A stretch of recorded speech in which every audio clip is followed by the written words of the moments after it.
NFL wideout with the Packers, and of course now the Dancing with the Stars champs. Donald, first of all, congratulations, and you're in that unique category now as a winner. And when Jerry Rice, who's the GOAT wide receiver, and Emmitt Smith, same story at running back, they're known in some circles more for winning that than they are for what they did in the NFL. How do you think you're known right now across the country, as a Green Bay Packer wideout or as a dancer? As a dancer at this point. I mean, so many people. I think it's more of the men. They still look at you as the NFL player, but I think the women now look at you as, hey, that's that guy that was dancing on the star. That's the guy that won it. And then they say, oh yeah, that's Donald Driver. So no one cares about you playing football anymore. They do care about you winning Dance with the Stars, though. Was it fun? It was a lot of fun. I mean, if anybody got the opportunity to be on that show, you have to do it. I mean, your career just goes from being normal to ridiculous, because LA life is truly what they say, Hollywood. Donald Driver with the Scott Van Pelt Show, Ryan Russillo on ESPN Radio. At what point during the strategy did you say, as soon as I go shirts off, I'm locking this thing up? Oh, man. No, I never looked at it that way. It was right after probably like week 3, week 4. Once I didn't get voted off first, Lane just continued to beat me down. And it wasn't that he was giving me bad comments. He just wouldn't give me my 10. And that made me push week in and week out to get better and better. And then I just started dancing at the best of my game, and he still didn't give my 10 until the final dance, and that was the freestyle that had nothing to do with ballroom dancing, had nothing to do with Latin dancing, but he gave me a 10 for a freestyle that I did on my own. Well, it was worthy of a 10. I appreciate it. Well, how will this go over in the locker room? Well, I think if I would have lost, it would have went over pretty tough, because guys probably would have talked about me in the clothes, the tight pants, the shirt off. But since I won it, I think I have an upper hand on everybody at this point. Donald, just now that it's over and you've won, just take me back to the beginning, and you'll forgive the ignorance if this is something you've talked about a bunch, but I don't know how it came to pass, and whether or not, like, as soon as it was presented to you, were you like, yes, I'm in, or did you have to kind of convince yourself, your wife? Like, how did that come to be that you're like, I'm definitely doing this? Well, they asked me the year we won the Super Bowl, but I had the injury from the Super Bowl, so I couldn't do it. So, a good friend of mine, Hines, went out there, took care of business and won it.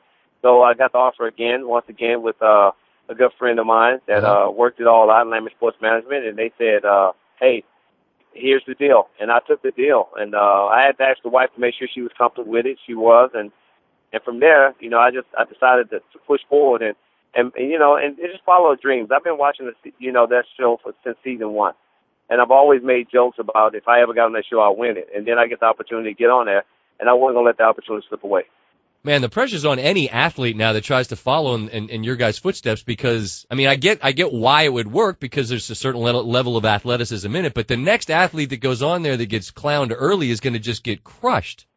Oh, yes. I mean, Emmett told me when I saw him during the finale, he said, look, everything you've done to this point, you're making all of us look bad. So the next person coming behind you is going to have trouble. So I hate to see the next athlete get up there, next football player, but I hope he does a great job. Donald Driver hanging out with us. What's going to happen with you in Green Bay this year? I'll be in Green Bay. I'm not going anywhere. I've always said I want to retire as a Packer. I think the organization knows that. So we're going to come together. We're going to make a decision, and 1-2 more years, and then I'm going to put the cleats on the shelf and sit back in Dallas and relax with the family. You go to 15-1. You guys were dominant. The offense was scary. You lose to the Giants in a home playoff game. How do you look back at last year? It was tough. When you feel like you can go back-to-back seasons, and then you go out there and you do things you haven't done all season long. We went into that game. We haven't had any mistakes, any drops, any turnovers, and all those things happened to us all in one day within, seconds. And that cost the game. We just didn't play our best football the day when we should, and we played it up for 15 games, but when the game was on the line, we didn't step up and play the way we should have.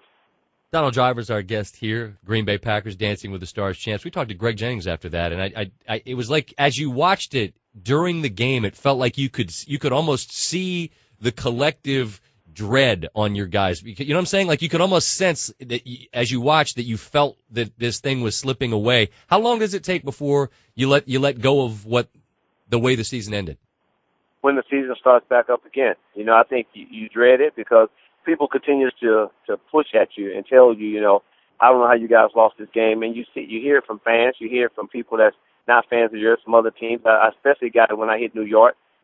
People was just chewing me out like, oh, that's why we beat you guys, you know. So you constantly hear it, you know, day in and day out until it all starts over again. Because once it starts over again, the person that won a championship last year, it doesn't count anymore. Donald, I want to close with this. You have a plan, a couple more years, as you say, put the cleats up and be with your family, and nobody gets out of the game completely clean. There's injuries, there's a toll that the game takes. But as you assess where you are, do you feel fortunate that you're as in good a shape across the board as you are, because the game takes so much from so many? Oh, I do. I have to give all honor to God, you know, because He's kept me healthy throughout my 14 years in the NFL, and I know He's going to keep me healthy for the next couple more years. So, you know, I've always said you got to keep yourself in shape. Even with doing the show Dance with the Stars, I used to work out with my personal trainer before I even got to see Peter. Mm-hmm. So my day was working out all day long to make sure that when I came back to camp that I was ready to go. Well, listen, man, we know you're busy. You got a whole lot of people besides the sports talk that want to bother you now because you're a star across the board. Congrats. Hey, congrats on that. It. Keep smiling, and we look forward to seeing you hopefully